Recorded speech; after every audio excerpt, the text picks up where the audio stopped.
针扎的酷刑，秦月玩腻了，有人送来不少药方，拿我试药。百以噬心的滋味，让我夜夜无法安然入睡。我还是给谢瑶写信，只是不再抱有希望。到了第3年，我的身体每况愈下，有好几次都进了鬼门关。还是那个小太监建议秦月医治我，不然公主回国可能会惹来麻烦。我被丢到医馆，过了好一段安生日子。秦月去看我，给我带了好消息，姑要给你赐婚。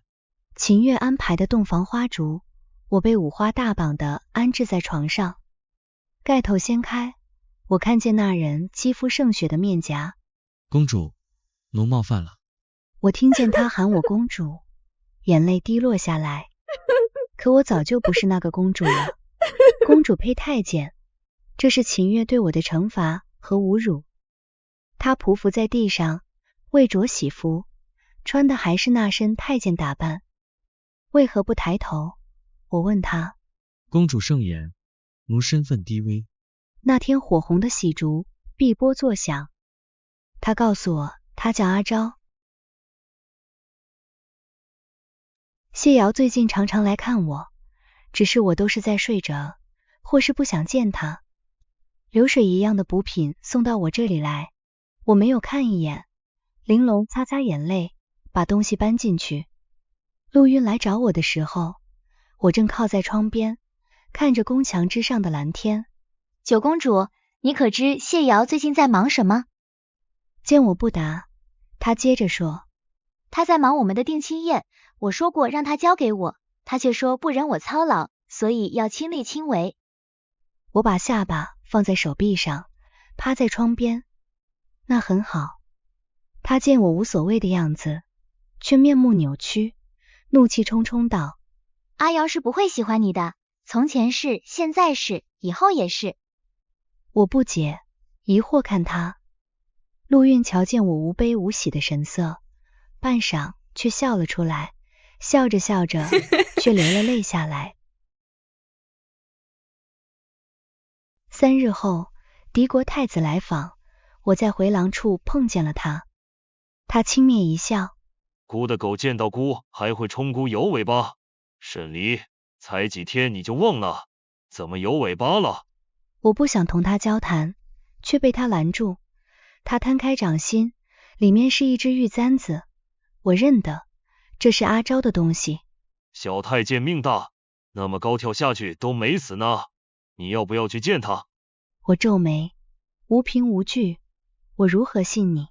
姑从不说假话，现在跪下来，我还可以考虑给你透露一点他的消息。我犹豫片刻，跪了下来，匍匐在他脚边。奴参见太子。话音刚落，只听得传来一声惊呼，沈离，你在做什么？谢瑶怒气冲冲地走过来。你是一国公主，怎可如此卑躬屈膝？我直起身来，却觉得这话听来讽刺，明明是他亲手送我上路的，亲手粉碎我所有骄傲，现在却责怪我摇尾乞怜的行径。秦月，你如此行径就不怕我发动兵变吗？他似乎是气急了，拽住秦月的衣袖，目眦欲裂。秦月戏谑一笑，拍下谢瑶的那只手。丞相大人怕是糊涂了吧？当日是你亲手把他送给我的，怎么处置都是我的事，如今却在这里心疼起来了。他说完便无所谓的离开了。谢瑶抖着手站在原地，眼眶红透。谢瑶说要发动兵变，这几日忙碌起来，一有时间他就来寻我说话。尽管我不理会他，他还是同我说起以前的事，语气低沉温柔，是我从前最渴求的模样。可是过了半月，兵变的事又压了下去。秦月找到了我。你知道姑同他说了什么吗？姑说助他攻占庆国，将你的小皇帝从皇位上拉下来，换他来做。第二天他就撤了折子。谢瑶野心勃勃，他把持朝纲多年，得群臣信任，百姓爱戴。他想坐上95至尊之位的念头，应该已经很久了，否则也不会选中陆运。陆运的父亲是庆泽最骁勇善战的将军，战场上一路遭，其为人不幸。谢瑶为了权势，可以抛弃一切，装出一副深情模样，和我的阿昭完全不一样。和阿昭成亲以后，他常蜷缩着睡在床尾的脚踏上。我问他为什么不去另找一张床睡，他看了我一眼，眼神澄澈。公主夜半会哭，母守着给公主擦泪。秦月给我灌了2年汤药，各种各样的药。有时我疼得在床上打滚，满身湿黏的汗，他就会给我擦汗，给我喂糖丸。他从不逾矩，还会给我讲一些儿时趣事，逗我笑。为了给我做糕点吃，他不辞辛苦，托人从宫外带材料，一点点的学着做最合我口味的东西。他气质纯净，像是冬日里的一捧雪。我问他为什么对我这么好，他只低笑着看我。因为公主很好，所以奴想对公主好。那是我那段日子里唯一能放松下来的时光。回庆国之前，秦月发现了阿昭平日里给我做糕点用的器具，还有一些民间的止疼药。他一一摔坏，把阿昭扯到我面前，又递给我一把刀。杀了他，我放你回去。我不肯，秦月就伸出手要来掐我，我一时无法呼吸，面色涨红。随后只听见扑通一声，阿昭从2层高的阁楼上跳了下去，血染红了砖石。秦月也终于放开我。我跑到阿昭身边喊他的名字，他满嘴是血的看着我笑了笑。公主莫哭，奴会在奈何桥等着公主。公主莫怕。说完他就昏死过去。我以为阿昭没有了，没想到他还活着。皇帝给我找来了一名民间流传的神医，神医说他可以为我调理身体，延长寿命，至于能延长多久不好说。皇姐，朕只有你了。他握住我的手，掌心温热。他不想我死，想让我看到他真正掌握整个庆国南。等到那一天，朕就送皇姐去过安稳的日子，所以皇姐，你一定要活下来。我答应了他。他走之前问我有没有什么想要的。我看着摆在妆台上的玉簪子，对他说，我想要阿昭。秦月走之前把阿昭的簪子留给了我，还告诉我阿昭恢复得很好。皇帝沉沉看我一眼，答应了我。没多久，坊间流传起了我的故事，他们把我的故事编成了童谣，很快在民间流传开来。一时间，茶馆酒肆盛传酒肉的事，说他为敌国羞辱，被烙上名誉，被当作药人，被嫁给太监。还有他其实是代替陆家二小姐陆运出使秦国。百姓愤怒不已，聚集在宫门外。陆运被父亲绑了，跪在宫门外，任路过的百姓唾弃唾骂。玲珑去看过，说他被鸡蛋菜叶淹没，还有不少人朝他吐口水。陆运算是完了。果然第2日夜晚，便听闻陆运用一根绳子吊死了自己。谢瑶也开始被百姓言谈推着走。有人说，敌国如此羞辱我们庆国，应该讨伐他们，为尊严而战。有人说，他当初不该送去9公主，陆运和公主孰轻孰重。朝堂上好几日都在说发动战争的事，消息长了翅膀，翻飞去秦国，结果惹得秦国大乱。阿昭就是这个时候被接到我身边的。他本就清瘦，病了这么多天，更瘦了。看见我时，他还是跪下来。奴参见公主。我让他起来，又让玲珑给他安排好了住的地方。白日，他就守在我身边，给我讲故事。我的精神一日日的好起来。山梨，你喜欢他？一日，谢瑶一下朝，官服还未脱，就来了李华公。他把我按在廊边，低声问我是不是喜欢阿昭。他只是个太监，是个下人，你怎么会喜欢他？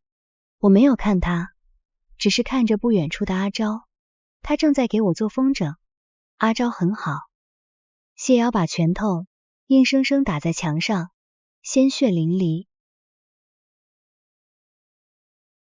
我面无表情的扫了一眼，让小黄们来给他包扎。他甩了袖子就走了。第二日，他派人送来许多小玩意儿给我解闷。玲珑把箱子里的东西递给我看。公主，里面有好多实心玩意儿。我只看了一眼，就让他封进库房里去。谢瑶又一次下朝后来找我，眼神焦急。我送给你的东西，你不喜欢吗？我点点头，没有看他，手里还在拨弄阿昭给我做的玩具。过了一会儿，他缓声道：你不喜欢我了吗？没等我开口，他开始急切的解释。我不会娶陆运，也不会和他成婚。收了信没回，是我以为你在任性，所以没看就烧掉了。你往年送我的东西，我都有好好收着，没有送给别人。说到最后，他没有想解释的了，只能定定的看着我。可是喜欢你太苦了。无数个日夜，我期望他带着人马出现在我面前，带我脱离泥沼。可是他没有来，那种等着人的感觉太疼了，我不想再等他了。那这个呢？他拿出了一道圣旨，我知道那是父皇留给我的，他给我和谢瑶赐婚的圣旨。他攥着我的手，不敢置信的盯着我的眼睛。我们成婚好不好？你以前不是最想要这个的吗？先皇的旨意我会遵从的。我抽出手，把圣旨扔进荷花池塘里，黄色的流云锦被池水淹没，一点点沉下去。父皇说过，全凭我心意，我已经不想要了。他却眼眶红了，发了疯，不顾劝阻的跳进荷花池里，捞我丢进去的圣旨。淤泥脏污，他又最爱白色，被工人捞出来时狼狈不堪，只一个劲儿低低的念叨：明明是喜欢我的。秦国内乱，正是庆国出兵的好时机。如若等到秦玉真的继位，他也要发兵讨伐。不少朝臣上书请求一战，皇帝批了，由谢瑶领兵。走之前，谢瑶问我，要是他凯旋归来，能不能和我重新来过？我没有说话。那日我跪在地上求他，别把我送走，也向他保证，以后再也不惹他烦了。他喜欢陆运便去喜欢，只要别把我送走，怎么都好。他只是很用力的把我的手指一根根掰开，声音冷的似2月飞霜。公主莫要任性。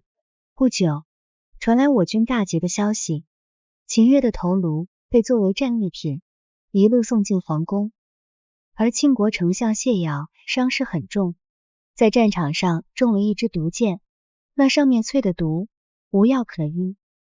玲珑告诉我这个消息的时候，我还坐在炉边打瞌睡。我想起旧时的日子，那时我坐在秋千上，让谢瑶推我。秋千荡得很高，我忍不住问他：谢瑶，你愿不愿意嫁给本公主？他一时冷了脸色，停了动作。我不慎从秋千上摔下来，磕到了。谢瑶来找我了，宫中不少人都在说他在战场上中了毒箭，命不久矣。阿离，我就要死了，你还是不肯看看我吗？他笑得苍凉，月光洒落下来，将面色映得苍黄。在他身上，我再也看不到那个清冷自傲的影子。丞相大人，还是回去吧。我听见自己平淡的嗓音响起，他却不依不饶，抓住我的衣袖，字字泣血。公主，微臣知错了。我冷冷甩开他的袖子，一如他当年甩开我的。谢瑶被小黄门扶回去。当晚，我又梦见了谢瑶。那时候，我的字写得很难看。父皇知晓我的心思，有意成全我，便让谢瑶教我写字。我的手被他徐徐握着，他嗓音温柔，引导我如何起笔落笔。我那时只觉得光阴很长，我们以后会有很多个这样的日子。谢瑶死了，这个消息一传出去，宫里上下无不哀悼。皇帝特赐国礼，厚葬谢瑶。他送葬的一队，一路敲敲打打，送出京城外。我站在城墙上，和皇帝并肩而立。他早已长大，比我高出许多。不怒自威，他会是个很厉害的皇帝。皇帝终于得掌大权。出宫那日，我问玲珑想不想留在京城。他抱住我，笑嘻嘻道：公主去哪儿我就去哪儿。皇帝想要留住我。皇姐，宫里不好吗？你若不想嫁人，我给你养老送终。我看向他，只静静地说：谢瑶教给你的帝王术，你学得很好。借百姓的悠悠之口，杀掉陆运，又激化两国矛盾，逼得谢瑶不得不领兵出征，又在队伍里暗插自己人，杀掉谢瑶。螳螂捕蝉，黄雀在后。帝王之位，如不心狠，染上至亲至人的鲜血，又怎么能安安稳稳的坐拥江山万里？他读出我的意思，便不再拦我。我都明白，只是我已经累了。天高海阔，我想自己出去看看。我和玲珑还有阿昭，在乡野处寻了一个僻静的院子，过起了悠闲日子。每日就是晒晒太阳，翻一翻菜园里的土。我躺在院子里躺椅上，望着湛蓝天空，碧绿湖水。从此山野景色，我一人独享。天高海阔，我可以尽情去看。